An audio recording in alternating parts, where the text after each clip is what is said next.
Hello, everybody, and welcome into the best in paranormal podcasting. This is Darkness Radio. I'm your host, Tim Dennis. Now, here's the deal for today's show.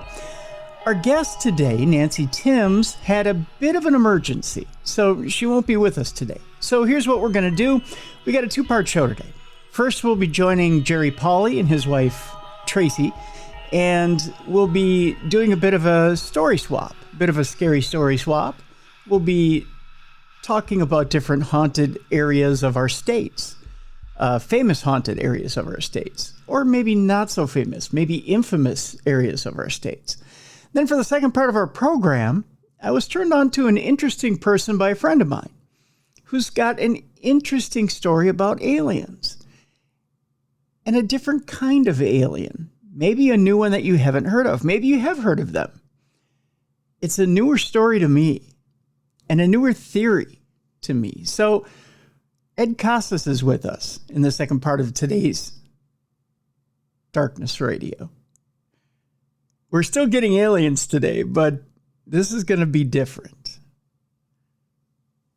Just hang in there, folks. It's coming up right now. So without further ado, here's Tracy Paulley and Tracy from Hillbilly Horror Stories. And here's the little bit of a story swap we did, which is airing on both shows, by the way. It's a little bit of an unprecedented deal, but we're sharing both stories with both podcasts. So here we go. This is Jerry introducing the segment between Hillbilly Horror Stories and Darkness Radio. Hey, guys, I am excited to be doing something different than what we've done in the past. As I've said in the past, if you do 8 years or 10 years, and in Tim's case, sometimes things can get a little bit stale with the same old. So I thought, you know what? It would be fun to do some collaborations with some of our favorite podcasters, keep it as a mutual thing as possible. And our first guest today is going to be Tim Dennis from Darkness Radio. What's going on, Tim? Hey, Jerry. I was excited when you got a hold of me and you pitched the idea. There's got to be something fresh other than sitting down and just talking to each other and rehashing the same old questions. And when you brought this idea up, I was excited. I'm excited just to sit down and talk to you about what we're going to talk about today. It's kind of a fresh idea, and talking about what's going on in our different states and the different haunted locations is just, to me, something that just kind of sparks my interest. And I think other than you and I just talking about ourselves, I think it's a great idea. So I'm going to tell you right off the bat, I cheated. Because I said, hey, Tim, why don't you do a story from Minnesota where you're from, and we'll do like one from Kentucky. Yep. And instead I went all the way to Australia because I found something I thought would be great for this, and I didn't stick with the program. No, that's fine. But for those of you listening out there, of course, Tim, obviously he's from Darkness Radio. They've been around forever. And we are Jerry and Tracy from Hillbilly Horror Stories. So if you're listening on Tim's feed and don't know who we are, that's who we are. Are we ready to get this thing started, Tim? I can't imagine nobody knows who you are, Jerry. Come on. Or Tracy. Come on. I mean, let's be real. I would like to think that's the case, but the listener numbers tell me there's a lot of people in the world who don't know who we are. And my dad would be really quick to point that out. Oh, come on. Dad doesn't know what he's talking about. I mean, I would never say that to his face, but... The first time I told my dad, when we were really first getting started, we were getting like 2,000 listens. And I said, hey, we're getting like 2,000 listens a week. I was all proud of it. And he's like, that's really not a whole lot of people considering how many people were in the world. Oh. Okay. I guess touche. So I guess Dad knows how to keep you humble, huh? He definitely does that. Yikes. So Tim, you got a story from up in your neck of the woods. I'm going to let you go ahead and kick this thing off. I do. Well, the place I'm going to talk about today, Jerry and Tracy, is a place that's near and dear to my heart. And it's a place that I think a lot of people aren't familiar with in Minnesota. And it's actually number 2 on the Explore Minnesota most haunted places in Minnesota. Which, nice. Yeah, right. Which you would think, okay, so it's got to be famous. It's got to be the Glen Sheen Mansion, which the Glen Sheen Mansion in Minnesota is one of the most famous haunted places, which is actually owned by the University of Minnesota now. But no, that's not it. You would think it would be the Palmer House Hotel, which has been featured on Ghost Adventures. But no, that's not it either. The place I'm going to talk about is actually a place that when I was the evil general manager and ring announcer for IWI, was a place that I found for our organization to run because it was the perfect wrestling playhouse, so to speak. In other words, it had a great stage to run off of. It had a beautiful screen in which you could play wrestling entrance videos. It had plenty of seating. In fact, we could seat up to 250 to 300 people in it, which for a small independent wrestling organization was perfect. And guys, it was haunted, which is perfect, right? I mean, it's a perfect rib to play on the boys, right? I mean, you know. Yeah. And I have icing on the cake. Right. Icing on the cake. Exactly, Tracy. And I got to play a couple of ribs on the boys because, as you know, wrestlers tend to be a little bit of a superstitious lot and they hate ghosts. So I'm going to tell you a couple of stories about that as well. So let me tell you about the Mounds Theater in St. Paul, which is near and dear to my heart. Now, the Mounds Theater by now is well over 100 years old. Okay. So it's a nice old movie theater. All right. Now, the Mounds Theater sits in East St. Paul. It's an old vaudeville theater in Dayton's Bluff, which is on the east side of St. Paul. Okay. And it was boarded up for about 35 years in somewhere around the 70s or so. They boarded it up. They opened up right around the early 2000s again, and they started playing initially for it's in a poorer neighborhood in St. Paul. And they started playing things like cartoons and old third run, fourth run movies. It was basically, they had an old DVD player that they would play, you know, old DVDs, you know, so you would get to see Lethal Weapon 4, things like that, things that you could get off the DVD shelves, but they would play it for the neighborhood kids or whatever and bring them back into the Mounds Theater, and they would charge $1, $2, whatever, just to kind of get things going. Now, the municipality had opened up the Mounds Theater as kind of a restoration project or a heritage project. And then they started offering plays. So they started doing things for the community. And it was more of a community project. Well, as it turns out, they found out that it was haunted as well, as they had a few different hauntings that were going on inside the theater. So a paranormal group came in as they found out that it was haunted and decided, you know what? We're going to convince the municipal board that we can run paranormal tours in this theater as well. It didn't go over real well at first, but when they realized that they could make some side money off this, they decided to let them do it. At first, it was only during October, but then they started to kind of do it like quarterly, which turned out to be a little advantageous. Well, when Darkness Radio came around in 2006, we found out that there was a paranormal group that was running tours over there, ghost tours. So we started to do little events over there as well with them. The Twin Cities paranormal group that was over there was as well doing events over there. And it started to get bigger and bigger. So it's still to this day, it's the activity is ramped down a little bit. There's still local independent wrestling groups that run independent wrestling shows over there. IWI is no longer running, but there's other wrestling groups that are running shows over there. But let me tell you a little bit about the activity that's going on over there, because it's quite interesting and it's quite spooky. I mean, there's some good hauntings and some not good hauntings over there at the theater. So there's allegedly 3 ghosts that are known at the theater. Okay. The first one is relatively mundane. All right. The first ghost is of a happy little girl who bounces a little ball on stage. Now, when you walk into the Mounds Theater, when you first walk in, it looks relatively happy. All right. When you walk into the theater, it's got like a little entryway and you've got like a little concession stand, like an old time concession stand. And they show you like an old time projector. I mean, really old time. We're talking like, 20s, 30s. And when you walk to your left, you have this concession stand. And they serve everything. They serve beer, wine, popcorn, candy. They even have hot dogs. And when you walk to the right, there's just this expansive lobby.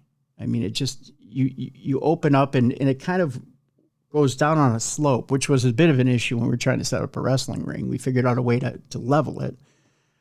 But you go down on a slope and it has this beautiful lobby. I mean, you're talking, I think it was built in 1910 or 1915. The building was, if I remember right. But on the wall, they have this giant navy curtain on the right-hand side. And the building is probably a good 100 feet tall. So, I mean, we're talking giant theater, but one screen, right? So you see the screen in front of you, this giant screen in front of you. But to the left, you've got kind of an old-fashioned, it's like a stage or a lobby, a side stage.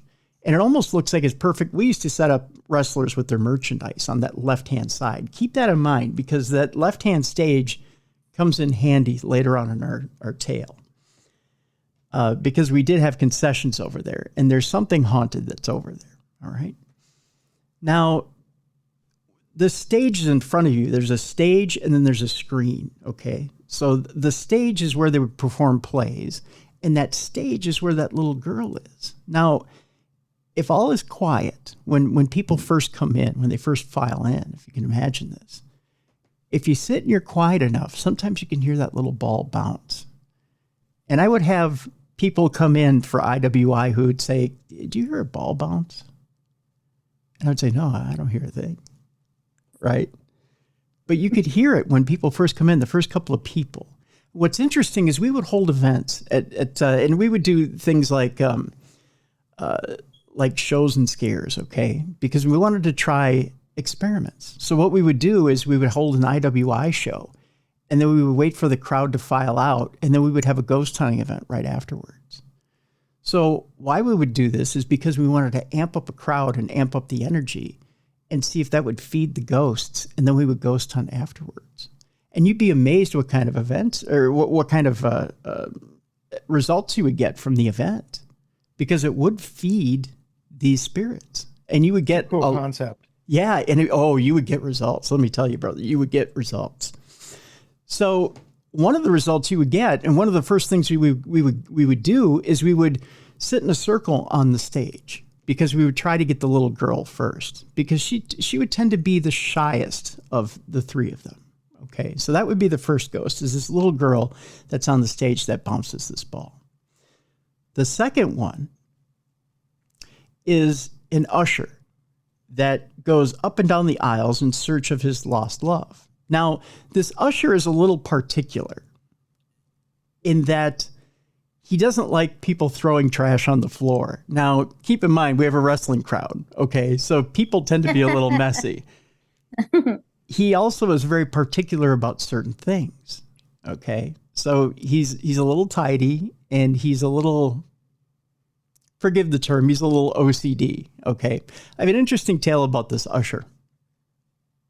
So there were different things. We had keep in mind, we have the concessions at the top of the building, okay? But then we were allowed to bring in our own concessions. So we brought in pizza by the slice that was supplied by a local pizza restaurant. And they gave us a warmer to use. So keep in mind, we had that little stage off to the side, that little staging area. And they had a power supply off to the left. Now, we had asked them, is there any issues with any fuses on the side? You know, is there anything that will trip or anything if we plug in an extension? They said, no, there's no issues with the building. All the fuses are up to date.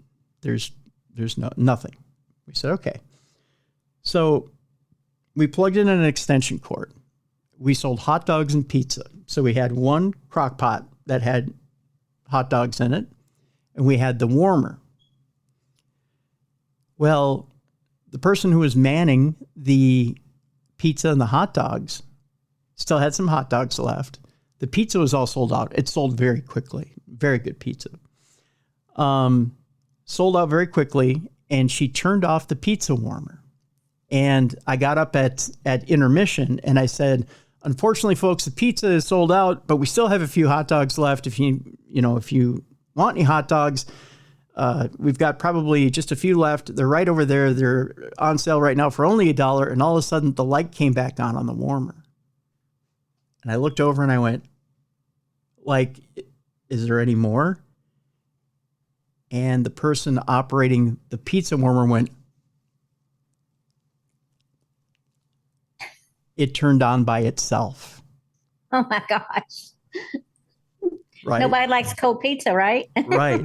So I was like, so I got down after I had made the announcement that I'm sorry, we only have hot dogs available, blah, blah, blah. I got down, I went over to the staging area and I went, what's going on? And she goes, I don't know. As you were talking, the dial turned by itself and turned back on. Almost like, no, let's, you got to have more pizza. It was weird. It was apparently bizarre. The spirit wasn't in control of that, or you would have had more pizza. That's right. No, the spirit wanted more pizza, evidently. I don't know. Evidently the pizza was really good, or it liked the smell of pizza, one or the other. So, and that had to have been that usher that was going up and down up and down the aisle. The other thing is this usher liked to play jokes on the boys when they were setting up the ring. So one of the boys was particularly spooked at the fact that there was ghosts in this building. Okay. I won't say the name of the wrestler, but he didn't like the fact that it was haunted. But keep in mind, we got the building at the time for nothing. Okay. They wanted to draw in business into the building. So I said to him, hey, you know what, brother, we're getting the building for nothing. I mean, and he's setting up the ring and he's like, I don't like it. To me, it's creepy. I didn't get a bad feeling from the building, to be honest with you. I really didn't. The only time I got a bad feeling was in the basement. We'll talk about that spirit here in a minute. So he's bringing in the not 2x4s, but the timbers that go on the ring. So on a ring, you've got the steel frame, and then you've got the timbers, and then you've got the foam, and then you've got the canvas, right? So he's bringing in the timbers that go on the steel frame. Well, it's he and another guy that are bringing in the timbers. And as he's bringing in the timbers, he keeps feeling this tapping on his shoulder. And he turns around and there's nobody there. And he's like, who keeps tapping me on the shoulder? He's getting mad. But he keeps feeling this tapping on his shoulder and there's nobody there. And he keeps turning around and he's like, I don't want to say it on the show, but he's like, who keeps tapping me on the shoulder? And I'm busting out laughing because I'm sitting here watching it. I went up in the crow's nest. I'm sitting there watching him load in, and there's nobody tapping him on the shoulder. Every time he feels a tap, there's nobody behind him. So I know for a fact it was that usher. He was having fun with him. So Tim, just behind the scenes stuff on these smaller wrestling circuits like that, are the wrestlers the ones who set up the stage and stuff? I mean, Yes. not the stage, but the ring. Yeah, and it tends to be the lower card wrestlers. So it's not the main event wrestlers or even the mid card wrestlers. It's the guys who open up the show. Okay, interesting. I never really thought about it until just then. I just think you just go there and the ring's just there, but Nope. somebody has to put it together. Yep. Yeah. The rim fairy. Yeah, somebody has to set it up. So it's either them or security, one or the other. But it's mainly the guys who are just starting out, who need to kind of make their bones, so to speak. So it's generally those guys who are setting up the ring. How long of a process is that to put together a ring? Well, if the show is at 7:00, a lot of times you're getting there at 2, 3, 4 in the afternoon, because those guys will then set up the ring, and then it's kind of behind the scenes, but they're setting up the ring and then they're going through whatever their matches are, and then we have a meeting to go over what's going on in the show. So okay, cool. Now that I've hijacked the show, you can continue on. No, that's okay. That's okay. It's kind of an interesting process. So yeah. And then probably around an hour before the show, half hour before the show, everybody kind of goes to the back. So, but you give guys enough time to kind of work out their matches and stuff like that. So, yeah. That is interesting. Yeah, it is. Very much so. Very much so. So that's the usher. The usher will kind of go up and down the aisles too. And I've also heard people say that are sitting in the seats in an IWI show, if someone's unruly, or even if a child is unruly, they'll feel a tap, like they're being told to leave. Oh my gosh. Yeah. Like they're not appreciated. Like if they're throwing too much junk on the floor or they're spilling too much on the floor, they feel a tap on the shoulder like they're being told to leave. So This usher does not like the fact that yeah, he ain't playing. No, so that's an interesting ghost as well. So you've got the usher, you've got the little girl. The third ghost that's known in the that you can actually find on the tour is Red, who's a projectionist, who's up in the booth. Now you got the projectionist booth that's up in the catwalk. So you've got a catwalk that goes and is accessible by going up 2 staircases. So when you're in the lobby, you've got a staircase to the right, a staircase to the left that you can go up, and both go up to the projectionist booth and the catwalk that goes around towards the stage. And what's interesting about Red is kind of a cantankerous old man, so to speak. Red is, I found him, if you're respectful to Red and treat him with respect, he's fine. But the minute you try to poke, prod, and cajole, and you're prodding him with questions and who are you and when did you live and how long have you been here, and you try to face off with him, you'll feel cold spots, you'll feel an electric sensation. Red doesn't put up with much crap. He really doesn't. But when I've been up there and I've asked questions, and I've actually gotten a small EVP from him, but it's very short. He doesn't like to answer a lot of questions. And cold spots are common up there in the projection booth. I told him I'm in media. I'm a radio guy. I'm not going to touch the equipment. I'm not qualified to touch the equipment. I understand projectionist is a union job. It's a skilled job, and I'm not qualified to touch this equipment. I respect what you do. Can you tell me a little bit about what you do? Because I'm curious about what you do. And you start to talk his language.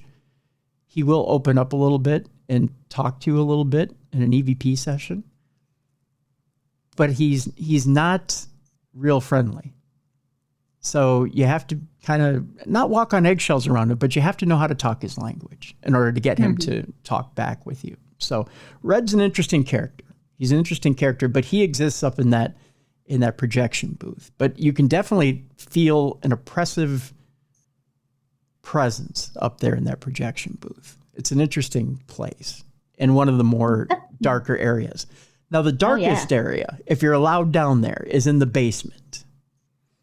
The basement is behind the stage. Now, the reason why they don't necessarily allow people down in the basement is because there's a well and a sump pump down there, and it's a deep well, and it's very dark down there. Now, if you go with a ghost hunting tour, you can go down in the basement. Now,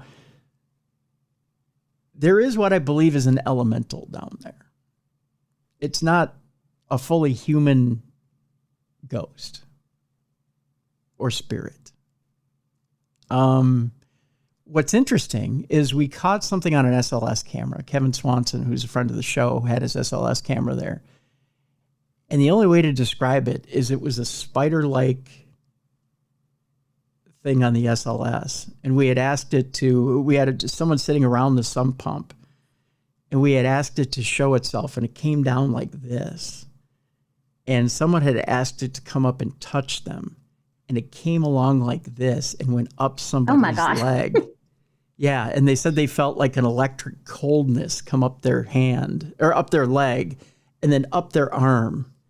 And then they quit giving it permission to touch them. And then it crawled away and went back towards the corner where the sump pump was. My gosh. And it was the creepiest thing to watch. And it was recorded on video. But it's very cool. Yeah, but it was creepy. That's for sure. I know, my goosebumps just hearing about that. I can't even imagine. Hey, come on over here and crawl up my arm, why don't you? And then it does. Yeah, well, they didn't know it was crawling. We didn't tell the person what it was at the time. They just said, if there's a spirit here, you can come up and touch my arm. So they thought it was a human spirit. But this thing came down like a spider, and then it crawled up, right? So as we're watching it, we're trying not to give away. I mean, we've got a poker face on, right? And we're just watching the SLS and watching it crawl up like this. then go up the leg. And they said, oh, my leg is getting cold and it feels tingly and it almost feels like electricity, right? And it's going up the leg and then goes up the leg and kind of goes up the leg here and then kind of goes up the side of the body and up to the arm, right? And then it's like, oh, it's on my arm, it's on my hand, and it's touching my hand, it's on my hand, but my arm is ice cold and it feels electric. I don't like this feeling. It feels like it's going numb. Oh my goodness. And they're like, get off me. You don't have my permission to touch me anymore. And they were freaking out. And then that's when this thing goes right off of them and goes back towards the sump pump in the corner in the well and goes back there and stays back there. So it was just bizarre. It was just weird. It was, I feel icky just talking about it. Yeah. Yeah. But there's definitely something down there. And like I said, I think it's more elemental than anything else. I think it's something that's been with that land for quite some time, but it's not, whatever it is, I don't think it's human. So. Wow. Nice. What would you have done, Jerry? Would you What, if the thing crawled on me? Yeah. I'd have just laid back and took it because I'm that kind of guy. I'm not going to try to disturb anything. And that was Freddie's whole entire body on the computer. Sorry about that. No, that's okay. That's okay. Probably trying to protect you from whatever that elemental thing was. That's for sure. That's for sure. So that's the Mounds Theater. That's over there in St. Paul. There's other people who have been in the theater have reported flickering lights, strange smells, those cold spots. I don't think there's, other than that thing in the basement, I don't think there's anything too malevolent. It's just spirits that have been there in the theater in the past. Nobody reports being scratched or anything like that, or it's just mainly friendly ghosts. But it's a great place to investigate. It's a wonderful old theater, and it always produces. I don't know anybody who's ever gone to the mountains and says they've been skunked. Wow, Nice. we need to check that out for sure. Most definitely. So Tim, before we get into our story, God, I can't believe there'd be anybody who wouldn't have a clue what Darkness Radio is. You guys have been around for almost 20 years, but tell somebody, if they wanted to listen to Darkness Radio, how would you describe the show? What are they going to get if they tune in? Well, on Tuesdays, we do a True Crime Tuesday, which is a little off the beaten path, but True Crime Tuesday also involves a little paranormal element at times. It's kind of the idea behind True Crime Tuesday at the time was to combine paranormal elements with true crime. But of course, 52 weeks a year, you can't necessarily do that. So you've got the true crime element there on Tuesdays. On Wednesdays, it's the original Supernatural News, which Supernatural News includes a bit of a funny element to it because you can't live life and not have a sense of humor. So we combine a little bit of funny with Supernatural News, but of course you get your informational element there as well. There's also Parashare, where people write in or leave a voice note and tell their stories, as well of their true paranormal encounters. Thursday, we have a supernatural interview or paranormal interview with someone from the field, whether it be from television, film, an author, someone who's an experiencer, whoever it may be. That's on Thursday. So it's 3 times a week, and really it's quite the fun and informative show. Education, entertainment, and informative. So that's great. Yeah. It's what the people want, for sure. Yeah. It's fun. I've had the honor of being on one of the Thursday episodes, year and a half, 2 years back. So it was a big thrill for me, considering that I was listening to Darkness Radio way before I ever thought about starting a podcast. So you guys were pioneers. And we got to have you back again. This will air as well over at Darkness Radio, but anytime you're welcome. We Thank appreciate you. that. Yeah. Can I put Freddie out really quick? Yes, go ahead and Thank you. Sorry. put Freddie out. So Tim, Tracy, I dug up a poltergeist story from Australia that, believe it or not, I had never heard of. And I ran across it, and then that's why I suddenly flipped and said, you know what, this would be a really good episode to do with Tim. I don't know if you're familiar with much of Australia other than the major cities, but there's an area called Nolamara. It's a suburb of Perth in Western Australia. And this story takes place back in the late 1960s. And it basically, this poltergeist terrorized a young family in their home for a decent little period of time. So let me set the scene for you. You got the dad, Liam, his wife, Pat, and then their young child, who was about 18 months old. They move into the home. They had no idea what was about to happen to them. So almost immediately, these strange things started to happen. They just started a new business, so money was a little bit tight. And Liam had told Pat to kind of go easy on the spending, nothing but essentials. Okay. Shortly after having this talk, an envelope appeared in their mailbox. In the envelope was a $10 bill, Australian note, but it was a $10 bill. I looked it up. That would have been the equivalent of about $150 today. So no small amount to get a $10 bill back in 1960 in Australia. Right. Obviously, this was a surprise to the family, but they thought, you know what? Maybe a neighbor knew that we were kind of struggling, and they decided to kind of leave us a little gift. And that's the way it was left. Well, a few days later, Pat was dusting the window frame, and a $20 bill floated down from the curtains. All right. It's strange, especially because you had the money in the mailboxes a few days earlier, but maybe the previous owner had a $20 bill, decided to kind of hide it in the curtains. Don't know why they would. It's a strange hiding place, but that might have been an explanation for what happened, at least the only rational explanation. Then one night before going to bed, Pat and Liam walk into the bedroom, and across the top of the bedspread are 5 brand new crisp $10 bills just laying across the bed. So you start adding all this up. This is like $1,200 in today's money that just over a couple of period of days just starts showing up to this family. Wow. Okay, but how are they getting in the house and leaving it in the curtains in the bed? That's what I want to know. That's not the question. The question is, how do we get one of those ghosts? That's right. Well, yeah. I was going to say that, but I didn't want to sound greedy. Well, it turns out the family felt like, something doesn't seem right with this. And, I guess in the 60s, it would have probably been more of a time to turn towards, depending on what your beliefs were religious-wise, that this might be something evil, demonic. You're probably not going to look at it like a guardian angel in the 60s. Everything had a little more of a negative connotation, I think, back then when it came to situations like this. So they couldn't be happy about it. They thought the money's coming from a bad place. They decided to put it in a jar, and they placed it in their cupboard. The next day, they look in the cupboard. The jar's still there, but the money's gone. Ooh. That's what you get for being ungrateful. Yeah. Right? Yeah, you either use it or lose it. Things would start to escalate from that point on. The home had an outhouse, as a lot of homes did in the 60s. Pat was out there using the outhouse, doing her business.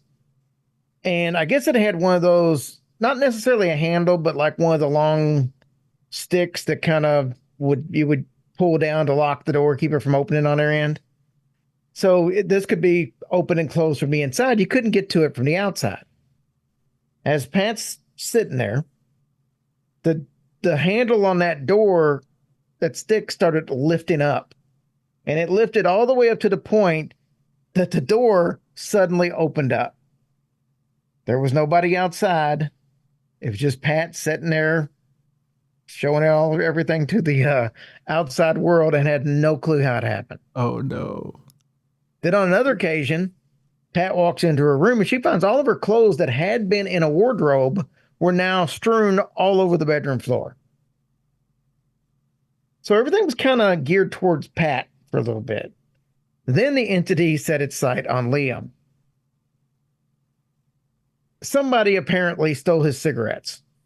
There's only 2 of them in the house and the kid. So, he's like, I don't think she did it. So somebody had to do it. Then As he's reading the newspaper, these small pebbles start being thrown at him. I don't know. He don't know where they came from. He just knows these little pebbles started getting thrown at him and smacking him all over the face. So he starts complaining about the cigarettes again. So I guess, getting hit in the head with pebbles makes you think about cigarettes. And the next day, a brand new pack appeared on the kitchen table. Neither one of them had been to the store. Neither one of them had been out of each other's sight. Oh, he felt bad for taking the cigarettes. I guess. Just guilty conscience, I guess. So the family decides they're going to go out to dinner one night. They arrive back home, and they find a stick of incense burning on the windowsill. They didn't use incense. So they had no clue how it got there. And they wouldn't have put it on the windowsill anyway, they said. Now you're getting close to Christmas time. Family puts up their tree. They've got this beautiful decorative ornament they hang on a tree. And suddenly the ornament's missing. Where does it turn up? Outside in their garden on a different outhouse. tree. Oh. No, not in the outhouse. All right, get this, and I promise this is what was said. A pear went missing, and it reappeared on the front seat of their car. A pear? A fruit pear? Yeah, exactly.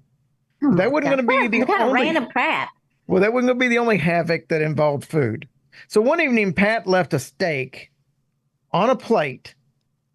She was getting ready to cook dinner. She walks out of the room. She comes back, and the meat was gone. Well, she was frustrated. So she screams at the entity to return the meat. And a few minutes later, it reappeared on the plate. She cuts up the steak. She puts it in a pot. Then she cuts up some vegetables. I guess she's making a pot roast or a stew or something of that nature. She places it on the stove, and almost immediately the pot flew off the stove and crashed on the floor. Now, you could say maybe she just didn't put it on the stove good enough. She says that wasn't the case. It was on the back burner, not the front. Oh, wow. But get this. When the pot hit the floor, all the vegetables scattered and went everywhere, but the steak stayed in the pot. It was the only thing left in the pot. Wow. This thing's a weirdo. Well, in a scarier turn of events, there was a kettle of water that was, I guess, basically tipped over and poured on top of their 18-month-old son.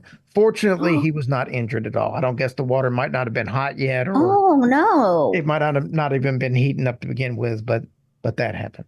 At the same moment that the kettle tipped over, there was a plate on the kitchen table that just lifted up and then fell back down and smashed on the table. Here's one of the strangest occurrences. The son was eating, 18 months.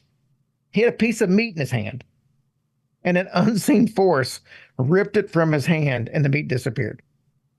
Jeez. Well, he could have choked on it. Maybe he was doing a kid a favor. Maybe so. It was doing a kid a favor. The family tried several different ways to drive this entity from their house, but nothing seemed to work. So they moved out. And luckily, the entity didn't follow them. So that's our little story about our Australian poltergeist. Wow. I don't know what to think about that. I think he's a weirdo. So it's like, I took your cigarettes because you don't need to smoke. And it's like, why are you giving an 18-month-old meat? It probably doesn't have enough teeth to chew it all in yet. So he might choke. So he slapped that away. And all that other, I don't know what the heck. Or maybe they did the incense because they didn't want to smell cigarette smoke anymore. So they thought that would mask the smell. How's that? I don't know. I would get it more if instead of a steak, it was like chicken or turkey or something, because then maybe it would be a poltergeist. I see what you did there. See? Oh, my goodness. It just makes you really wonder, though, why do those things do what they do? Well, how do they choose to do what they do? I mean, is that all they can muster is to knock things off, like on Ghost? How they have to really concentrate? I think in some cases. Tim, what's your take on a poltergeist? What it actually is, in your opinion?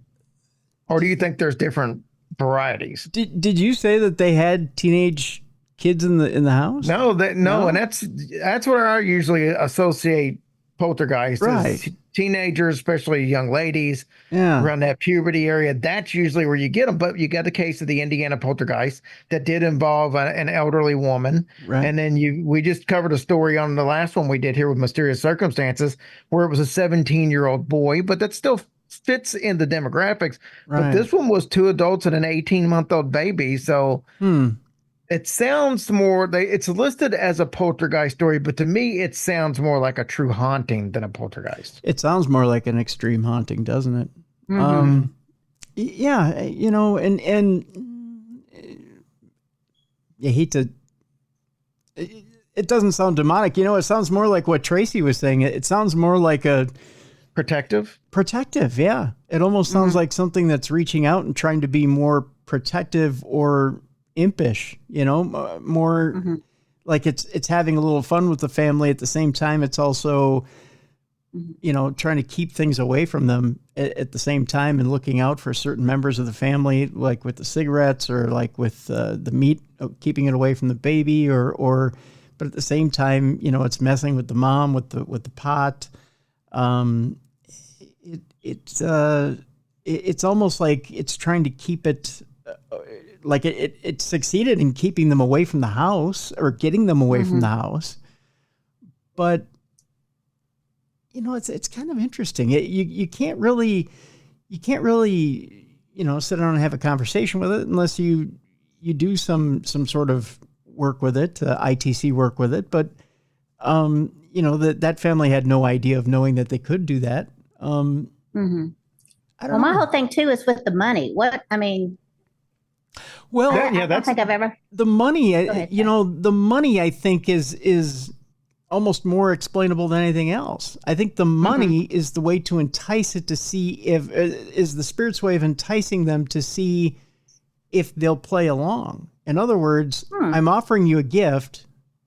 If you take the gift in good faith, you know what? I think I changed my mind. I think it may, you're going to roll your eyes when I say this, it may be a bit of a demonic spirit because you take the money in good, I shouldn't say in good faith. You take the money, you use it, then you've entered into a contract. Yeah, you're obligated now. You're obligated, right. They took the money, put it in a jar. So in other words, they didn't trust the entity. The minute they don't trust the entity and they don't enter the contract, that's when the games begin. Oh. Right? There you go. So that's when the entity starts to turn against them. If they take the money and they selfishly use it, well, they've entered the contract, then the entity would then start to reward them and then play the Faustian game and then eventually turn against them.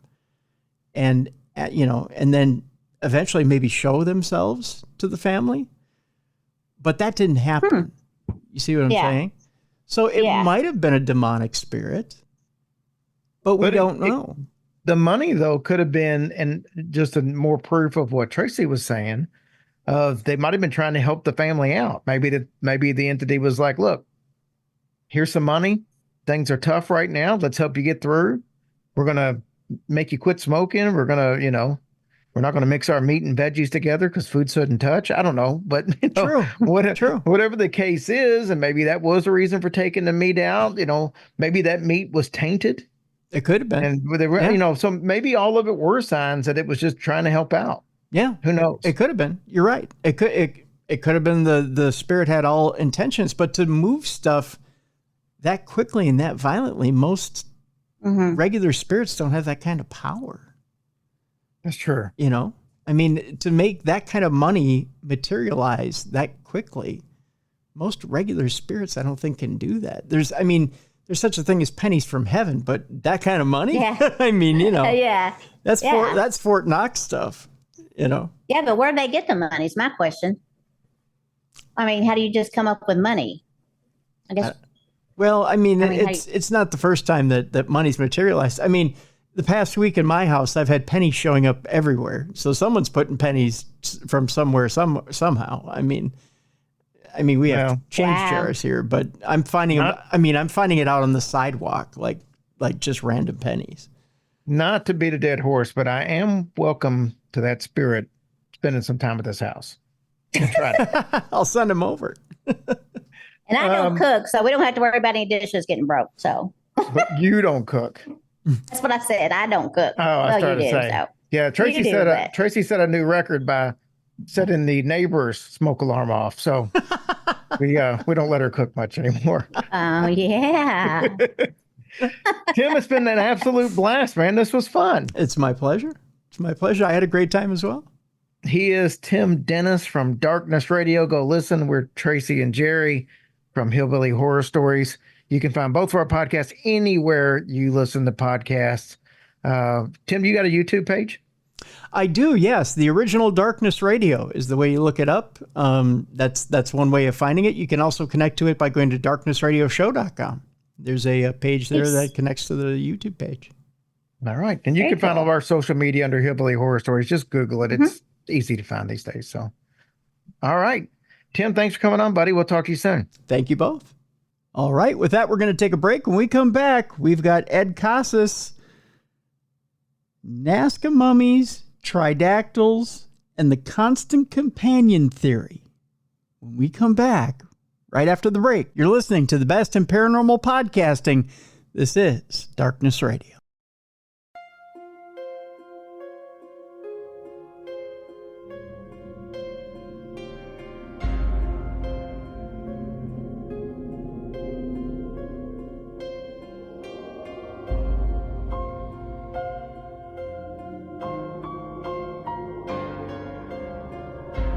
All right, folks, for the second part of our program, I want to thank Jerry Paulley and I want to thank Tracy for exchanging haunted stories there in the first part of the program. Second part of our program, I got an interesting kind of post from a friend of mine, Razorhawk, who said to me, you've got to talk to a friend of mine by the name of Ed Casas, who has an interesting story to tell you about his theory on a group of aliens.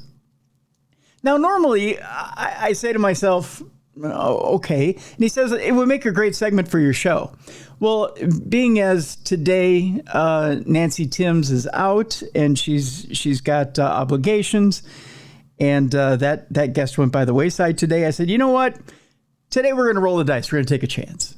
And I don't know why I'm taking a chance, but today of all days I'm taking a chance, and I trust Razor. That's the way it goes. I trust Razor.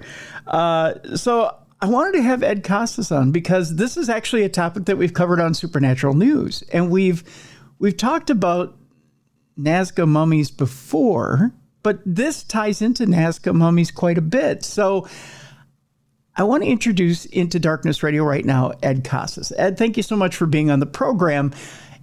Now, this is much bigger, though, than the Nazca mummies. This is something called the Tridactyls and the Tridactyls theory.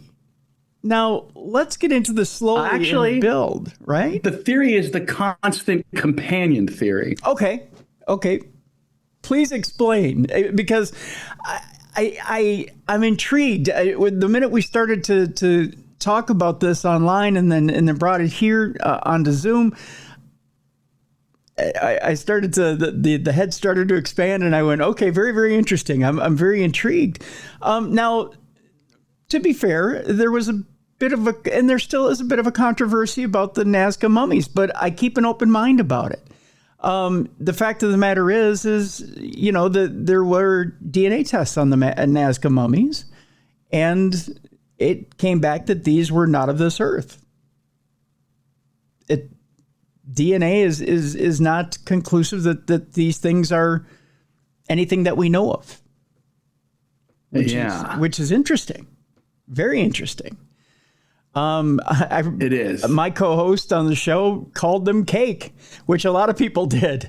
Because they look weird. Let's face it, they look weird. They looked weird. Yeah. I want you to pick it up from here because, again, you're a very eloquent man. You have an archaeology background.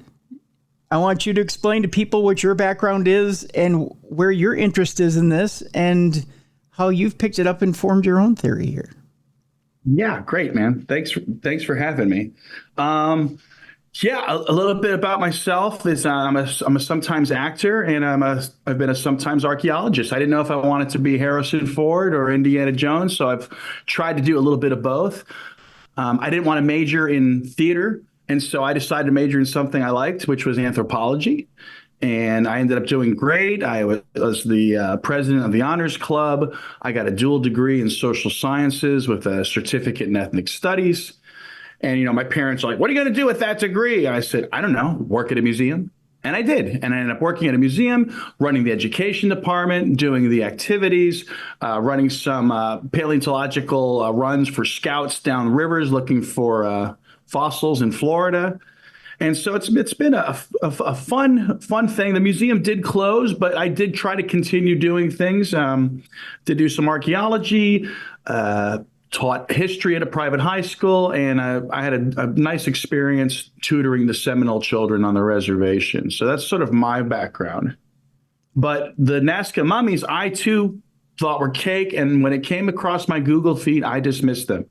Yeah. And my girlfriend was like, you might want to take a better look at these because they're still talking about them. So let me stop you right there. So, yeah. Ed, so you look at them and you too think cake. So automatically the skeptic in you, the scientist in you says, well, I don't know that I can quite believe it. So right. When your girlfriend says, well, take a closer look at it, what is it that engages in you that says, okay, well, I guess I'll keep an open mind and I'll look at it? You can only see so much by looking at those bodies, which is why many people have implored people to come investigate them firsthand themselves, which I was hoping to do. I tried putting a team together. Fortunately, my team isn't that interested.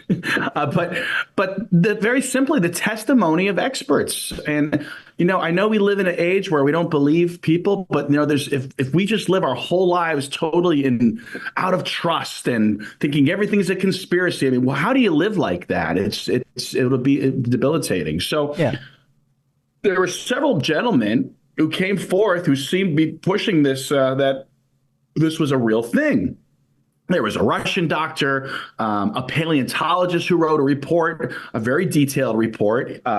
He's a paleontologist. This is what they do. They look at bone structure, right? But really, the guy who really sold me was Dr. Zalce Benitez, who was the lead forensics officer for the Mexican Navy.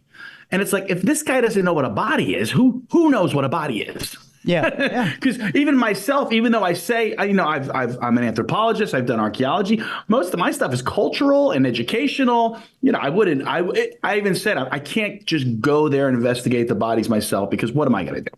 I'm not an expert myself.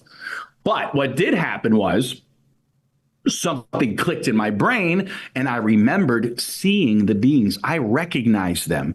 And I don't know how many people on the planet actually recognize them, but something in my head went, oh, I know who those are.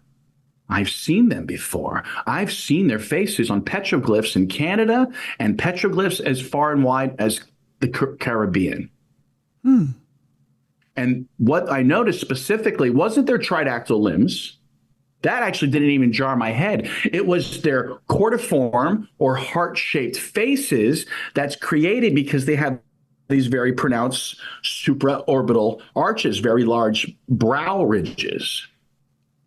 Okay. And so I actually have a resin cast of a 3D printed head that's supposed to be close to, I never know, close to actual size. So I could show that to you. Please do. Yeah. Okay, so this is an actual head of Josephina. Yeah. Although I like to call her Mama Kila because Clifford Mills, the paleontologist, said he found cat wounds on her. And the moon goddess, Mama Kila, is supposed to be attacked by a jaguar whenever there is a lunar eclipse. And so I thought maybe that's really her name. Now, I thought skulls were pretty unusual at first, but they're kind of similar to something called Homo longi, which is coincidentally Dragon Man. So keep that dragon in mind. It might come up again later in conversation. Okay. So, but again, this was the main part that drew me to them, was this cordiform-shaped head, this heart-shaped head. And so this led me on a journey of symbolism. where one symbolism was found in association with another symbol, which may have led me to either another symbolism or the ancestral narrative. So everything I try to tell you today, if I say anything that I think is speculative, I will say it's speculative. Sure. But mostly my job is to say, hey, look, I found this in the archaeological record. Hey, look, I heard this cultural narrative from a certain people. Okay. And, we've last year, if you had told me anything about reptilians, Anunnaki, and the Bible, I would have threw a rock at you. Because to me, that is all just absolute, just garbage, nonsense. It is just mental poop. Okay. Well, guess what? A year later, and now I'm mixing all of this in some strange Kool-Aid drink that I'm drinking myself that seems to be putting all of these narratives of the world together. Huh. All right. So it's been quite the journey. And so the lead part of my theory was I realized that this heart-shaped face was found in association with mother goddess imagery. And this mother goddess imagery was also found in association with what I believe are water spirals. Could be serpents, could be water serpents. And yes, even serpents and snakes were found in association. And this is probably typical of like American West petroglyphs too. You can probably find everything I just said in a variety of places. So keep that in mind though. Found in association with a mother goddess. So the mother goddess is a tridactyl being giving birth in these depictions. Even the Maori and their groovy little heitiki, a little jade green stone being, is a heart-shaped being with like a weird bend to it. Little hands, looks like three-fingered hands. Mm-hmm. And they call that an ancestral being. So that's another thing that happened to me. There was this existential spiritual enlightenment that occurred during this. So there is the woo, as people say. Yeah. So I have experienced the woo as well, because it makes you wonder, why did these people consider this an ancestor? Well, kind of out of frame. There you go. Yeah. Why did they think that? And it's funny, we call this the heart shape, and we have the heart shape emoji, and that never made sense to me as a kid. Like, why does it call it the heart? It doesn't really look like a heart to me. But it does kind of look like a heart to me. What's that? Oh, this does. When you turn the head on its, When you turn the head on its side. Completely. So. Yeah.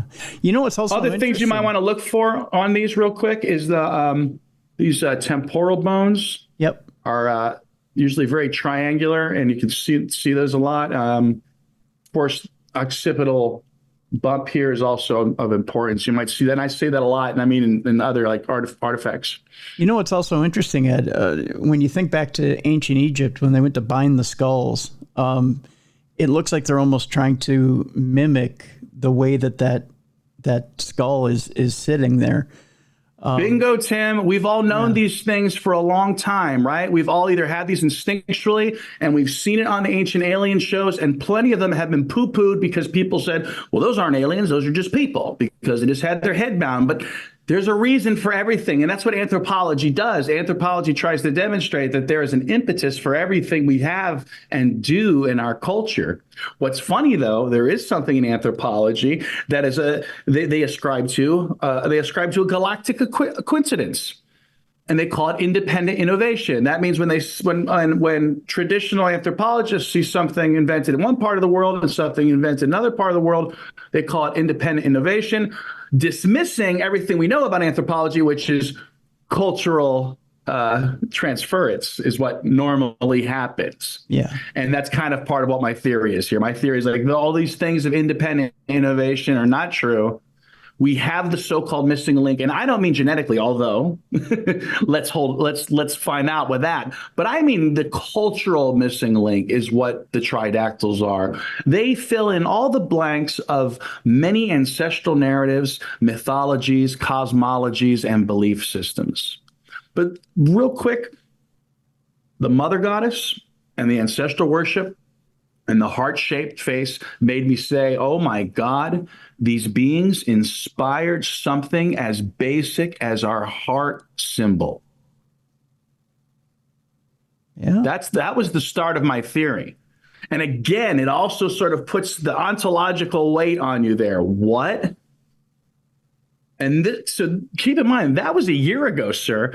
I have been researching these beings now full time, every day, waking up with the same gusto and energy. I'm telling this story to you right now. Mm-hmm. And each day or so, or every other day, I've come across a new discovery. Interesting. So it's been wild. It sounds wild. The other thing I was thinking too is I'm sitting there and I'm looking at the model of the head that you have there. When you look straight on at the face, I can't help but think, there's this conspiracy theory out there, at least that's what they're calling it, Ed, is that, Steven Spielberg was getting his secrets directly from the government when he was going to make his movies. I keep looking into that face and seeing E.T. I don't know if you do when you look into that face. He worked directly with the Project Blue Book guy. So this kind of outs him, if you ask me. This outs him on E.T. And remember Close Encounters? Everybody was blown away by Close Encounters before E.T. Yeah. Everybody was like, wow, those seem real. Shit, we might want to go back and see if they were. You never know. Because, yeah, he had inside information from the Blue Book people. So they did have the bodies, obviously, as Grush has said, right? You've heard that there's been a gentleman who's testified to our own Congress about having bodies. That's why it's strange people aren't really accepting this story when a man just testified that the U.S. has bodies, and then Mexico is like, yeah, here they are. Yeah. Yeah.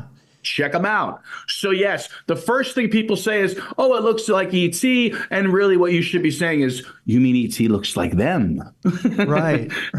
Yeah. Yeah. When you first held that up, I went, well, that's E.T. But I didn't want to shout it out loud. And you know what? Now that I'm glad you're that far along, because that's going to help you when searching for these in artifacts, because those arches in their heads seems to be a focal point. So yeah, the heart was part of the thing that really that set me on a journey. And then imagine this, it's almost like I have this imaginary sort of, the Raiders of the Lost Ark animation, mm-hmm. where they're flying across the globe, dun, dun, dun, dun, dun, dun, dun, and that's what I got going on. So if you will, come with me from Peru, dun, dun, dun, dun, dun, dun, and we go to Canada and the Caribbean, where we find these things. And then from there, we veer off to New Zealand, where we find the ancestral beings. From there, I go across the waters to Syria, where I find the Syrian eye idols, who look like little E.T. gingerbread cookies. Wow. So you start seeing these things, and you start realizing, oh my God, these things were everywhere. We have them documented. We've all seen them, and we've probably dismissed them. I mean, this is my topic, right? And I'm still just floored that, like, oh, I didn't notice that growing up, Yeah. So these beings that you're talking about aren't typical grays. These aren't typical grays that I'm looking at least the model that you're showing me. Well, okay, to be fair, maybe these aren't. But there are the hybrid children. Mm-hmm. So there are multiple specimens. I myself, I got scared I was going to get blacklisted for a second. I myself, I found a tridactyl fetus. Really? Using the CT scans provided by the alien-project.com. That's if you haven't been there yet, that's where you want to do. Those are the guys, and we should probably get one of them on your show, to be honest. Those are the guys that are working on the physical aspects of the bodies, and they have all the CT scans for you, and you can go in, you can tool around and look underneath them and up around and all that stuff. And I was in there, and I had noticed there is an artifact, so we can go to Japan now. Dun, dun, dun, dun, and there's these things called pig dragons, and they're these little jade stones. I probably have one, and I could probably get one if you want. If we could take a break here in a sec. Sure. I don't know. Do you do that or no? Yeah. we can take a small break, and you can grab one. Yeah. So I can bring a pig dragon to show you. So these pig dragons appear to be Japanese depictions of like a fetus stage of the beings. Once again, I recognize their faces. Right? We're focusing on the eyes and on the supraorbital arches. So I went looking around, and I was like, oh, that egg looks like it's hatching. And I kind of just followed it around, and in another egg, I found another skull of what appeared to be and of course, this is still while people are like, these aren't real. These are llama heads. And I'm like so far past that. Like I can't even I try not even to deal with skeptics anymore. They're really just a waste of time because when you could be doing research, like legit research. Yeah. And so I made a little video and I sent it to the lead researchers and he posted it on his page with the word unbelievable. Now this is their footage. Wow. This is their footage.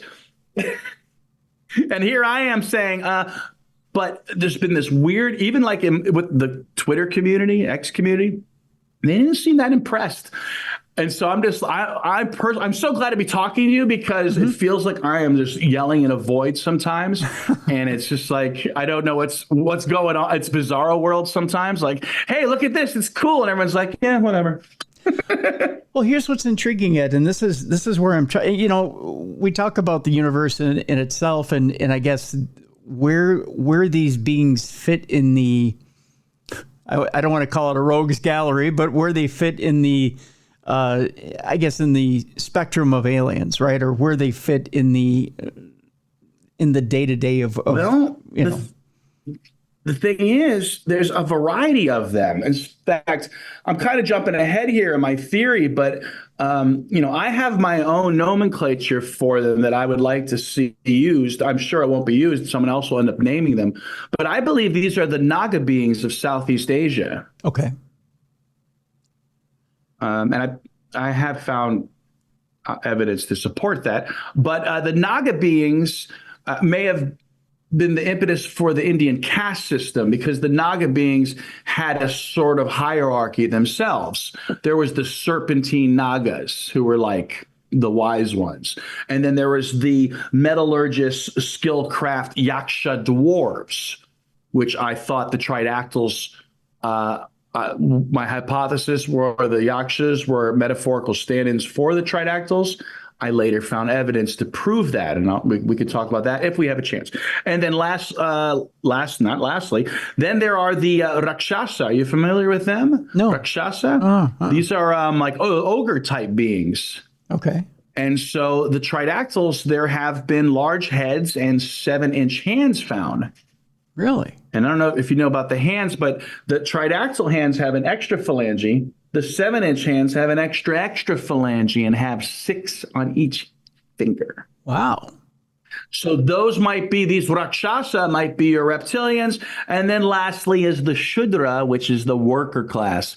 And Maria, the hybrid, looks like she may have had a hard life, judging by some of the wear and tear on her body. So she may have been, the hybrids may have been and we were just the untouchables. But you know the myths, you know the Bible, you know what they say happened.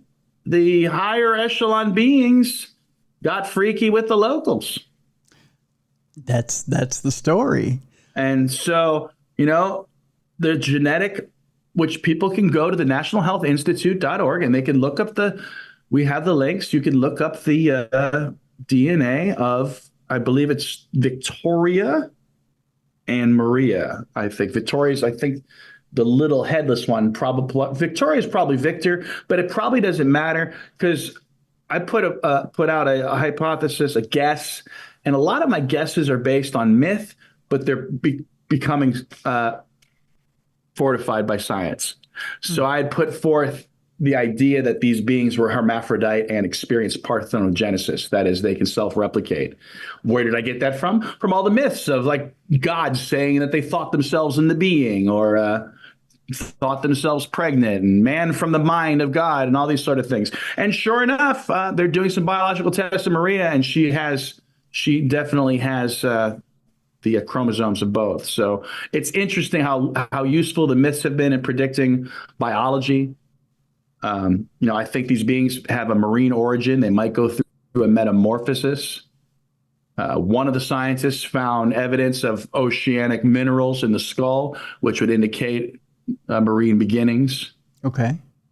So yeah, I was hoping to see the whole fetus in the egg because I have a prediction that its lower limbs aren't fully developed. And I tell you what, if we see the fetus and the lower limbs aren't fully developed on the ones in the eggs, not the ones in the hybrids, because those are very human-like, then I'm just going to say like, I told you so. sort of thing, because I think again you can see these beings in the archaeological record. Wow, I've said a lot. No, but see, even that's fascinating. I mean, the fact that they hatch from it. Okay, so okay, that's overwhelming. How do they give birth? So you're saying they hatch from an egg? I'm not sure how they give birth. Again, there's eggs within. I guess you would call that. What is this? Because the mummy, I'm losing the term, but they're born alive. It's avi oviparity or something like that. I'm losing the word. So it is a possibility that they're born alive and they have some sort of gastro brooding or mouth brooding, where they might even transfer the beings from each other's mouths, possibly. And again, that's based a little bit on mythology. So there's speculation. So that when I'm doing things like that, I don't have the science on that, right? So I'm speculating, but I'm speculating not out of the ether. I'm basing it on strange myths and depictions of things coming out of people's mouths and going into people's mouths, and the myths of man from the mouth of serpent, or just these general motifs that are nearly universal. Okay. Because one of the stories that we had read here on the show, one of the mummies, I believe, had eggs in the womb. Wasn't that correct? Yes. So Artemis and Josephina, at least, I don't know how many others, have at least 3 or 4 eggs in them. Yeah. And that, I found that curious because after all this time, I mean, you would think, I don't know how well preservation is with these different mummies and whatnot, but the fact that some sort of a fetus or an egg, wouldn't it deteriorate? Wouldn't you think that would be one of the first things that would deteriorate? That's interesting, because it is on the interior, right? Yeah. Yeah. That is true. Yeah. What is that about? I don't know. Is that something to do with like a reptilian type egg, perhaps being able to? Yeah, I don't know how to answer that one either. That's probably a good question for the biologist. Why would it still be there, right? Yeah. I mean, that to me, that's incredibly fascinating. I would think that much like body parts or anything else that would disintegrate inside or in the interior, you would think a fetus or an egg or something like that would be one of those internal things that would disintegrate. Yeah, unless, I don't know, they did something we don't know about, right? Yeah. I don't know. Yeah, I don't know. Good stuff, though. Yeah, and that was one of those things that, and pardon me for throwing this out there, that's one of the things that got skeptics going, because they thought, well, why would an egg survive all that time? They thought, right. Yeah. But you know what I find, that I think we're having this sort of logic issue. I find that we're having. It's like. Well, we can think that, well, an egg wouldn't survive, so therefore, if an egg wouldn't survive, this is not an egg. And I think that's kind of what we're doing lately. But really, it's like, well, these eggs survived, and here they are, so we have to now think forward in that direction, rather than thinking, well, normally it wouldn't survive. You know what I'm saying? Oh, I'm not saying it's not. I'm not saying it's not possible, because we know of human deaths, where a woman will die with a fetus inside of her, and the fetus will calcify and stay inside the womb, and a woman absolutely. Will be it could be something like that, or it could be, I don't know. I have no idea. Preservation, or I'm reminded of the myths of Medusa and people being turned into pillars of salt, and you wonder sometimes too if that has anything to do with these. Is there some other technology we're just not aware of? Because after all, these beings have high tech. I don't want to say high tech, but they have metal implants. You're familiar with those too, right? Yeah. Oh yeah. So it's a fascinating deal. So let me ask you this, Ed. So are these truly beings from the stars, or are these? I hate to use the word demon or fallen angel. Are we looking at a different type of being other than something from up there? Well, I would like to say that first off, I'm finding evidence of their tenure being here for tens of thousands of years. Okay. So at what point does someone become a citizen? How long does someone have to live somewhere to become a citizen? And so, well, their DNA, a lot of it is completely different than anything on planet Earth. But yet there is some, but is that from a hybridization process, perhaps? I don't know if we've done the DNA on the so-called insectoids, which is a terrible misnomer of a name. I guess they have some sort of hard cartilage on their lower abdomen that's lending to that. And they also have spinal appendages coming off their back that we're still not sure what exactly those are. Of course, people are calling them wings, but they don't appear to be any sort of wing I'm familiar with as far as something that could actually fly. Did I answer your question? I feel like I went around. No. You've. I think you got there. Yeah, I think you got there. Yeah. I wasn't sure. I may have lost a track there. Okay, so earlier in the segment, you had talked about having this pig dragon, I believe you called it, and you have an example of it. Explain to us once again, what this is. Sure. So there's several, I would call them, I guess, anomalous artifacts out in the world. One of them is called a magatama, which are little stone cashew-like shaped things. And to me, they look like some sort of a larva or something. Okay. But people aren't really sure what they are. They're just this off, weird thing. And another one is the Chinese pig dragons. Of course, now China's interesting because China, like a lot of places, the beings who taught them everything, agriculture, language, sciences, writing, math, were dragons. People like Nua were depicted as half a serpent. Mm-hmm. Beings like the Emperor Yu, who was born from an egg, and born from an egg talking. So you can see right there, as we go on our journey across the world and we get to China, now we start to see myths that are corresponding to the biology of what we're finding. Isn't that strange? Very strange. So the pig dragons. Yeah. So they have these things called pig dragons. And I say, those look like they could be baby tridactyls. Now, mind you, I don't know if these artifacts are authentic. One's got a nice weight to them. These could be being made in some guy's, basement with a Dremel drill. But I still think they're cool. And no matter what, I figured they're still a legit artifact because somebody took the time to make it. Whether these are ancient artifacts or not, I don't know. I doubt it. But hey, it's fun to have, right? Right. So I'm going to put that out there. I'm not here to trick anybody into thinking that this is the Ark of the Covenant or anything. Right. Right. Interesting. Huh. So here's one. Okay. So armed with the knowledge of these, I went scanning through those CT scans. Okay. And sure enough, I found a couple. So to me, look at that view right there, those eyes. You see those eyes? Those eyes itself are practically a motif. They're practically a style. Yeah. There you go. Yeah. Yep. So this said to me, holy shit, the ancients knew what the babies looked like. Yeah. Okay. I get it. So like a model of what the fetus might look like of these.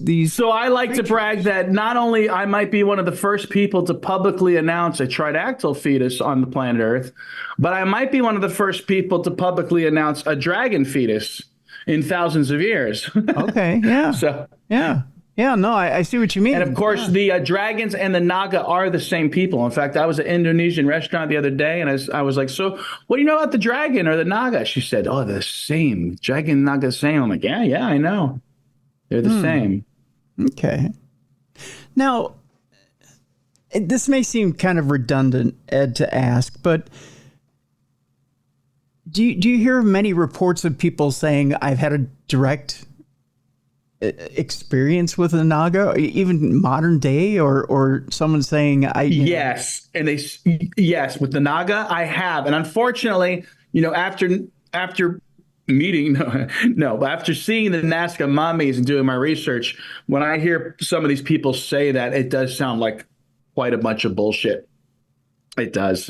It sounds like a bunch of malarkey. That they went to like the Naga plane and everything. They talk about Nagaloka, the Naga, Nagaloka could be either like Sri Lanka, okay, Peru, or like Antarctica or something. So when they talk about the different levels of Earth, it doesn't necessarily have to be altitude. You could literally be going through the latitudes, because that's kind of how they describe some of the early gods splitting up the planet. You would have these latitudes, I get these latitudes down here. So, and also when people talk about like the underworld, because you did say demons, underworld could be underground, just plain old, just underground. Or again, it could be south, it could be south of here, or it could be the water. So it doesn't have to be this nefarious hellscape. I was going to say, do you think these, that was actually where my mind was wandering. Do you think these creatures live underground or live in caves or? Yes. Yes. They again, marine existence and subterranean underwater existence. It's probably why our temples are built many times over waterways. Many of the entrances to the underworld have a mouth, like a creature or a mouth or the body. Mm-hmm. I noticed that you're either going into like the Witz monster in Mesoamerica, where you're entering the mouth to go underground, or an actual the body. And it might have multiple meanings. Yeah. You come from us, you go to you. I don't know, something like that. You're born from us, you come back to the earth when you die. There's some symbolism there. So this whole thing is definitely ripe with symbolism amongst it all. And you said demons before. Now, of course, the demons is basically, really, I would say maybe one specific religion's sort of take on some negative entities. Sure. And so throughout history, we've heard tales of asuras versus the devas. We've heard of the asir versus the vanir. Devils and angels, of course, right? Mm-hmm. So maybe there are some factions going on here. And, there are some, which could be either sexual dimorphisms, that is differences between the sexes, or differences in some subspecies. But, one of the headless ones, coincidentally, which is also the seated one, is headless. One of the only ones that's in the seated position. I think that's important. Mm-hmm. Because there are a lot of deities depicted in the seated position. There's the seated God. And who knows if that's one of the first. So, but he has pronounced cranial ridges on the lateral sides here. Okay. They almost look like feathers when you look at them. So I don't know if this is where the plumed serpent comes from, but this is likely where your myths and tales of horned beings come from. It's from these cranial ridges. So your satyrs, things like Capricorn. So there's a funny story about Capricorn and Pan. Pan was cursed, and he jumped into the Mediterranean. He became a half fish, right? Capricorn, half fish, half goat, right? Well, the island of Capri, I want you to look at it again sometime. The island of Capri is kind of fish-shaped. It's kind of like a fish head-shaped. Mm-hmm. Mm-hmm. Take a look at that sometime. So there's also, throughout these journeys, some strange geological coincidences, like Easter Island. Easter Island is a, Hammerhead from Star Wars? Yeah. Easter Island is a wide-headed island with two circular points at either wide end. And one of the names for it is the god with the eyes that look up. So they're saying this wide-headed, triangular head, again, is a god. Just like they said the Heitiki was an ancestral being, ancestral worship. Okay. So pig dragons allowed us to hopefully find that tridactyl fetus. So that was exciting. And we can continue around the world too. There's these really fun Permian bronze artifacts. And these are like cut tin, hammered tin metal in Permian Russia from, I want to say, maybe 2nd century or 5th century up to the 12th century. And these little bronze copper, I'm trying to think the proper name for them. I'm going to say they're bronze plates, bronze castings, depict little families, tridactyl beings, wide-headed tridactyl beings.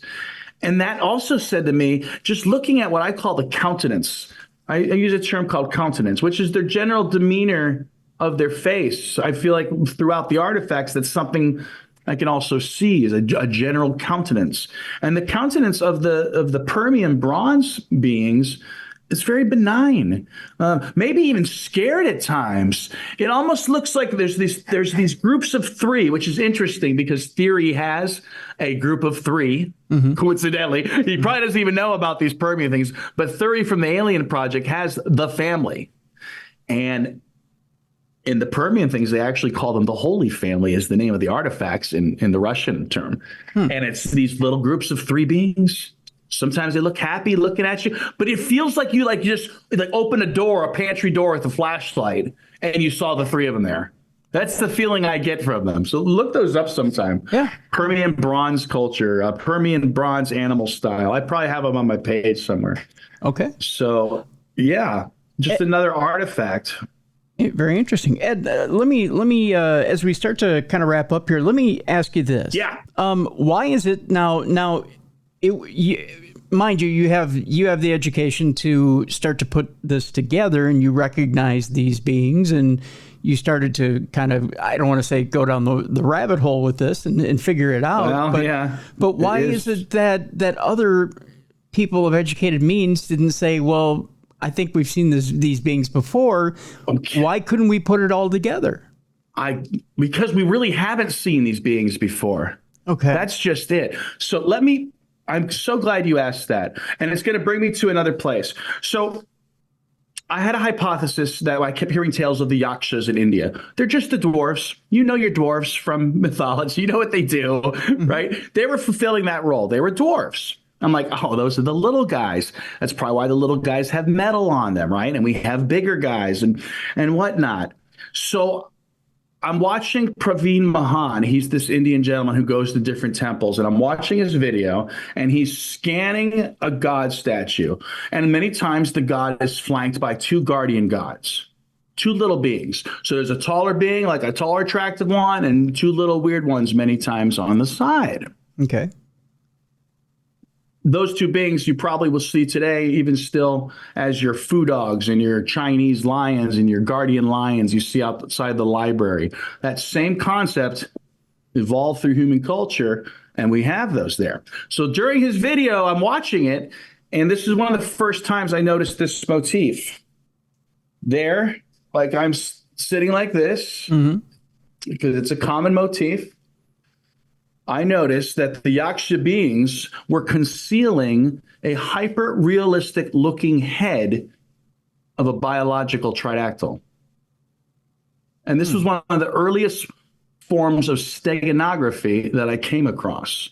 So this is probably important. I'm glad we didn't end too soon. A huge part of my theory is based on steganography, which is the art of concealing information within art. Okay. And so things like our heart, or the next symbol that I moved on to, the ionic columns.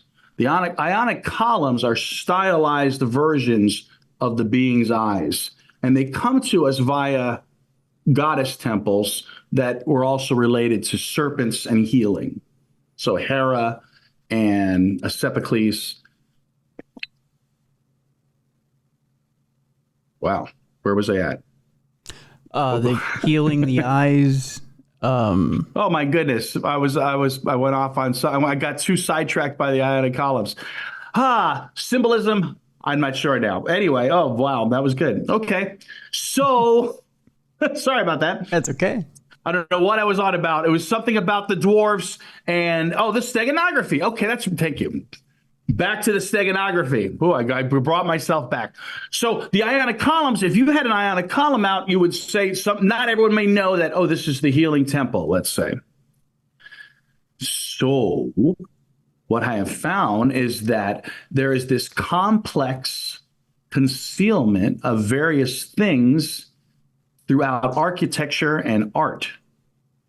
And one of the techniques they use is something called perspective anamorphosis. And perspective anamorphosis at Bayon Temple, it requires two things. It requires distance and an angle. Okay. Okay. At Bayon Temple, if you stand at the proper distance and a proper angle, faces will start to come out of the temple. You'll start to be able to put these two disparate images together in your mind. But here's the other thing about perspective anamorphosis. This is where you asked me. You said, how come people don't, how, and this, someone asked me this recently. How come researchers don't know this, Ed? Okay, because part of perspective anamorphosis is you have to know the beings. If you don't know them, and I'll go as far to say, not even know them, but believe in them, and I'll even go one step further and say, I think you may even need some empathy for them. Okay. You may not see this because that is the missing information, which is why, my friend, that thousands of people are attending World Heritage sites today on tourism vendors, which some of these conceal hyper-realistic depictions of non-human beings. And this includes such sites as the Temple of Hathor in Dendera. This includes ancient Buddhist artifacts that are concealed with a motif. I had to come up with this motif. I had to call it the brilliance motif. So there's probably some on my page right now. Cave paintings are the same way. And what I mean by the brilliance motif is you have to squint for the optical illusion to take effect. Have you ever seen anything like this in a comic book or something as a kid? Yep. Where you have to kind of, you have to, if you take and squint your eyes, you'll that's see part of, that's a perspective anamorphosis because it's dependent on your perspective to see the image. Yeah. So I discovered, and things started clicking. Again, it's probably because I recognize them. So for whatever reason, I'm ahead of the curve in the class as far as that goes. Things started clicking, and you might find yourself doing the same thing. And these artifacts start to come to life, if you will, not literally. Right. But I didn't have any experiences, but as a kid, the Hudson River Valley craft, are you familiar with that? Yes. Yep. Yeah, the Hudson River Valley craft flew right overhead and hit me with its spotlight back in the 80s. Oh, wow. In fact, we were probably one of the first kids to see it because we were in Western Massachusetts, and it's like just at the point where like sightings started. Oh, jeez. We were playing hide and go seek in the woods, and we used to play kill the guy hide and go seek in the woods. So you'd be like tackling people into oak trees. Go. Oh, you know? Yeah. And we were playing, and all of a sudden, a low hum. The forest is lit up bright white. You can see yourself. You were hiding 3 seconds before that. And I look up, and there's the classic triangular point, the big red beam, the white light. But here's the thing. It sounds super cool as I tell it now. Do you know what we said when we were kids? We said, weird plane. We said, weird plane. Weird plane. I see. I would have been a little bit more of a fraidy cat. I think I would have crapped myself and ran. I was a little bit more of an aware kid. There was a little bit of the distance of these giant spruce pine trees between me and the thing. So here's what kicks my ass every time. If I had just left the forest, there's a huge field before I had to cross the mountains to New York State, and I would have seen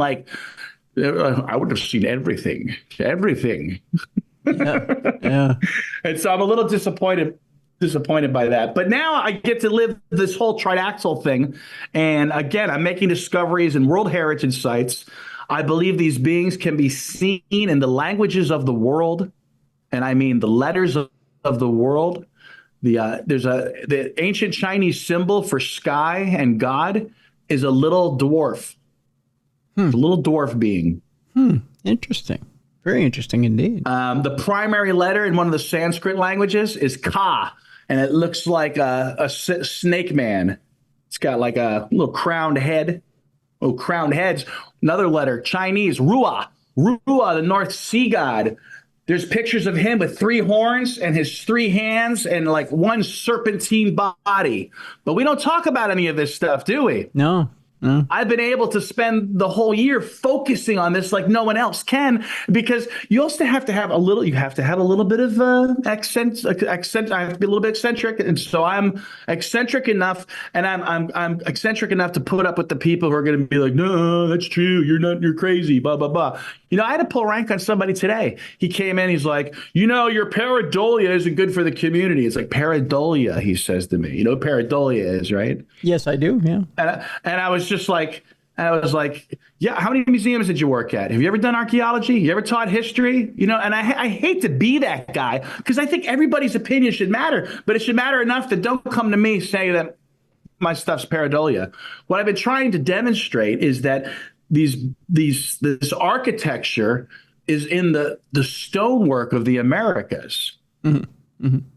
So these supraorbital arches of the beings can be found in our country. Where do you live, by the way? I'm in Minnesota. I'm up. You're with Jack up there. Okay. Yeah, I'm up here with Jack. So yeah, we're in fact we're a stone's throw away. I've been talking your ear off. That's okay. Okay, so last question here, Ed, and that's this. So if you were to get an invite, oh wow, there you go.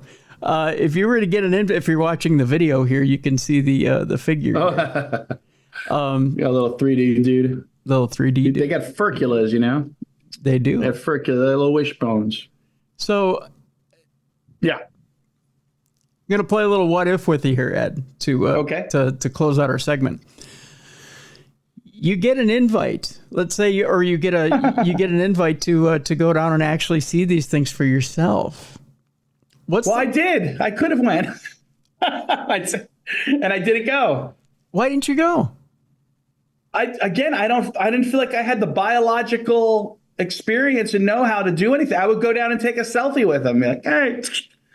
I tried to get my once friend, Bobby De Palma, who is a world famous paleontologist. He discovered the CT, we believe he's found the CT Cretaceous Tertiary extinction line. Okay. He was featured on Attenborough's BBC. So I tried to get him to go. And he's like, oh, Ed, yeah, I'm all for human beings being a cargo cult. You familiar with that term? Yes. Yeah. Yeah. He's like, but I don't believe this. And then I have another guy who has a master's in archaeology, anthropology, and he's taken himself down the Nile River and the Amazon River, right? And I tried to get him to go. Nope. Another woman, master's in archaeology.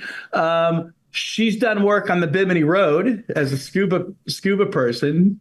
She wasn't going to go. So, wait, one more. A doctor in physical anthropology was like, nope. So it's been very weird, because those are like, those were my Avengers, What's with the lack of, I don't want to say lack of interest, but what's with the lack of fortitude to want to go? Again, everybody's skeptical, and then it's coming from me. They're just like, this is too far out there. I always hope that when you think you have more credibility than you do. I assume if it's coming from me, people are going to believe it, but it's turning out that is not the case. Because the way I see it is like, do you really think I would waste my time to tell you this and waste my breath if I didn't think this was true? You know what I mean? Mm-hmm. Yeah. Well, okay. So if you're let me rephrase then.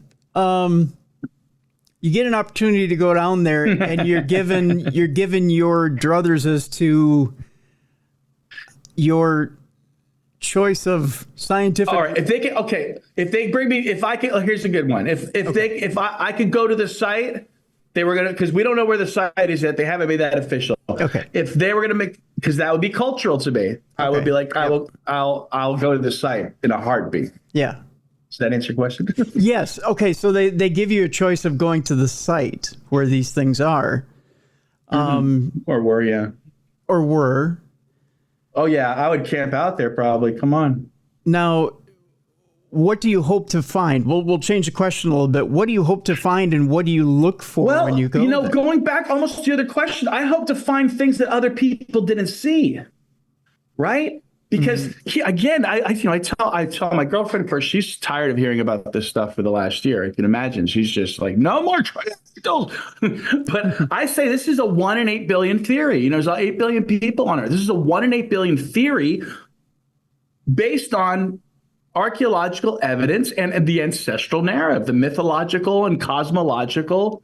I ignored the Bible, and now I'm having to go back to the Bible. And it's just like, But I'll give you an example here, Ed. Do you look for the fact that they may be from outer space? Do you look for the fact that they may be an indigenous race, some sort of maybe mammal, or do you look for the fact that they may be an underground race? Do you look to see if? Okay, yeah, I'm definitely looking forward to finding evidence of a metamorphosis. I believe I found a metamorphosis concealed with steganography in a Persian bas relief. So I look forward to seeing clearer views of Artemis's eggs and seeing if the being does not have a lower appendage, then that being proves my hypothesis about things like Ganesh. Do you know the god Ganesh? Yeah. Yeah, we associate Ganesh with the elephant-headed god, right? Right. That's actually a misnomer.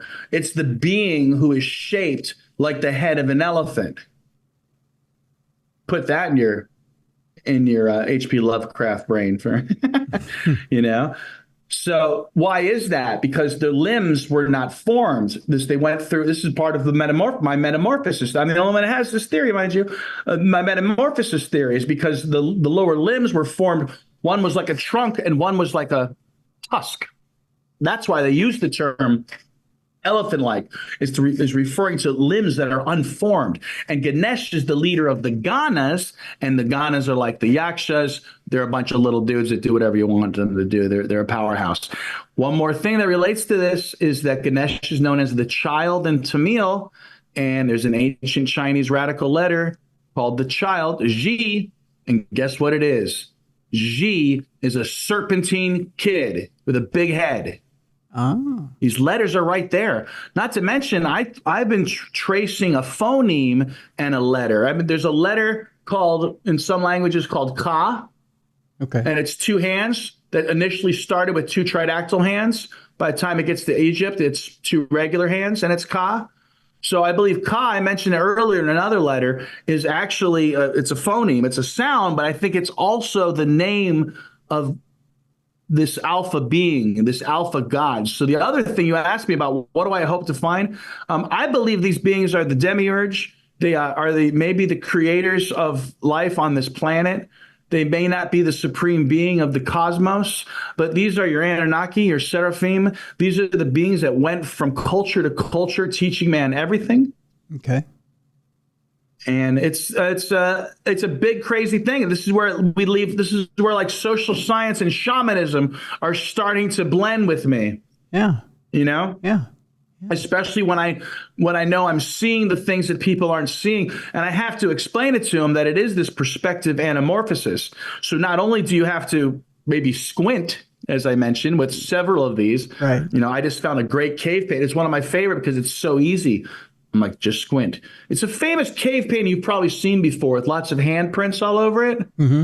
Yeah, it turns out that, like many artifacts that we've all looked at all our lives, are concealing tridactyl imagery only made available by the missing knowledge of these beings. Interesting. There you go. It's wild, I know. And I know I come on your show and I probably shouldn't have, I probably said too much. No, not at all. Everyone's like, you should break down these things to people, because other symbols like the fleur-de-lis, paisleys, the cornucopia, all of these things we were probably just primates before them. Without them, we didn't have language. We didn't have writing. We didn't have agriculture. So like, I know there's these human-centric people out there who are saying things like, well, how do you know humans didn't do it? And how dare you dismiss the humans and whatnot? So we had to have something that led us from loincloths to help us make fire to help us figure out what a wheel was. I mean, there is something that got us out of the ooze, right? So yeah, something. That's why too. And people like Lou Elizondo try to beat the war drums and sabers and try to scare people. I'm here to say, yeah, but this is like the mother goddess. So now what? Yeah. What are you gonna do? Are you gonna wage war with the mother goddess? Sounds like a great movie, doesn't it? It does.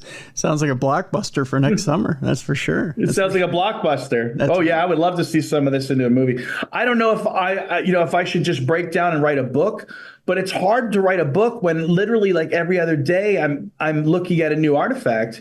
Lately it's cave paintings. Cave paintings seem to me to be ready for this? The cave paintings, when you look closely at them, seem to be complicated, pixelated art of multiple layers. So these tridactyls, whether it's the sculptures or the paint, are engaging in something called hybrid imagery. And what I mean by that is if you see a head, that head is probably the eye to a bigger head. And then that head might very well be the eye of another head. And this is called recursive art, meaning ad infinitum, I don't know if I said that right, infinity. Yeah. If you zoom into these works of art, you'll see smaller heads. If you zoom out, you might see that the interior of the cave resembles their head, or the exterior of the building resembles like a Zorro mask, a domino mask. Right. So I'm planting all these seeds with you. Hopefully you either chase some of these down or you ask me again to elaborate on some of them. Yep. Well, Ed, where can people find you? What's your website? Yeah, so my website is tridactyls.com, but really that's kind of static. If you look me up at Tridactyls, and that's TRIDACTYLS, at Tridactyls on Facebook, X, YouTube, and TikTok, you'll see probably the most of my stuff there. TikTok and X, I'm always just putting things on there. And so literally this is the fun thing for me because Ancient Aliens, Mondonican, In Search of with Leonard Nimoy, I loved all that stuff. So right now I am just living the life, and to be able to discover new artifacts and make these connections every day is just, it's great. It's great. I'm just waiting for everyone to catch up to the biological science, though, because here's the thing. The majority of the world still doesn't know that these things are there and that they're authentic, once living beings. We're not even there yet. Yeah. And I'm a year into research. Full-time research. Imagine this is my job. This is what I've done. That's amazing. So that's amazing. It's been a fun year. It was just like people like, what do you mean by research? I'm like, same research I would have done for my college class, or same research I would have done to teach my high school history class. Yep. That kind of research, Yeah, absolutely. Good old fashioned. That's right. Well, Ed, I want to thank you so much for being with us today, and thank you so much for being with us. Thanks, man. Thanks for listening, because it's so important for me to get this out of my system every now and then. That's right. Well, thank you so much. Ed Casas, our guest here on Darkness Radio today. Thank you, Ed. Live long and prosper. I'd like to thank Ed Casas for being on the program today, talking a little bit about that whole situation with the Nazca mummies. And I still don't know whether they're aliens or they're creatures or they're the Anunnaki or what they are. I'll let you decide. I want to thank as well Jerry, Paulley, and Tracy for getting together and doing that cross programming between us and Hillbilly Horror Stories. I enjoy it quite a bit when we get together with Jerry and Tracy. Hope to do that again soon. Jerry gives opportunities between himself and other shows throughout the year. And again, I look forward to it. I believe he has another opportunity here coming up during the Halloween season, so I may pop onto his show during the Halloween season. and do another story for him there. So you can look up Jerry at Hillbilly Horror Stories if you want to check out his podcast. So there you go. Folks, we're coming up on the weekend. Again, be a light in someone's darkness. Plenty of stuff to do out there. If you have someone who is disabled, someone who is elderly, who needs your help, get out there and help. I know it's been a little warm, especially all over the nation, especially here in the Midwest. But we're supposed to get cooler weather this weekend. So it's going to be a nice weekend when you can get out there and help someone with yard work, help someone with housework, help someone who may need it. Of course, it's football season. I've had quite a few of you who have asked me, are we going to do the psychic pups thing? I haven't been able to get a hold of Bruiser in order to ask him if that's even a possibility yet. So I don't believe that's probably going to be an option for this year, but it's something I've wanted to ask Bruiser if maybe even we could start maybe halfway through the season, because I know the pups got a little tired last year. But I don't think that's an option this year. Especially not with Bruiser's schedule. So, but we'll throw it past him. The other thing too is if we're going to do it, we need sponsors. So if you know of a sponsor who would want to sponsor the Psychic Pup segment, then by all means contact me, tim@darknessradio.com. We'll get on that. I think that's about it for this week. Check out the Darkness Radio store, darknessradioshow.com. Jessica Freeberg has 2 new books that are out right now. Check the link in the description of the program and get those 2 books. And in November, I'll be up at the Palmer House with Jessica and the Ghost Stories Inc. folks. They have a 20s themed trip, ghost hunting trip up there.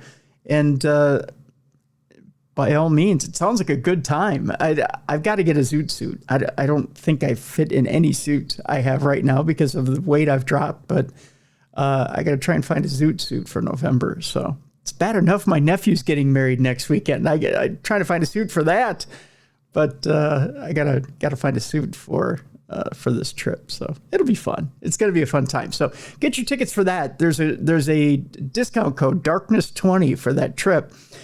Click on the description in the link in this show and get your tickets for that as well. I think that'll do it for this weekend, folks. Lots of good shows still coming for you here at the end of September, beginning of October. Like I said, it's going to get a little bizarre, a little dark here as we continue into October. Lots of books that are coming out that are dark. A little eerie. It gets to be a little darker, eerier time this time of year. So looking forward to getting some of this material out to you here in September and October. It's going to be a fun ride. So there you go. So strap yourselves in, folks. We're going to have a good time here in September, October, right here on the best in true crime and paranormal programming. You are listening and watching Darkness Radio.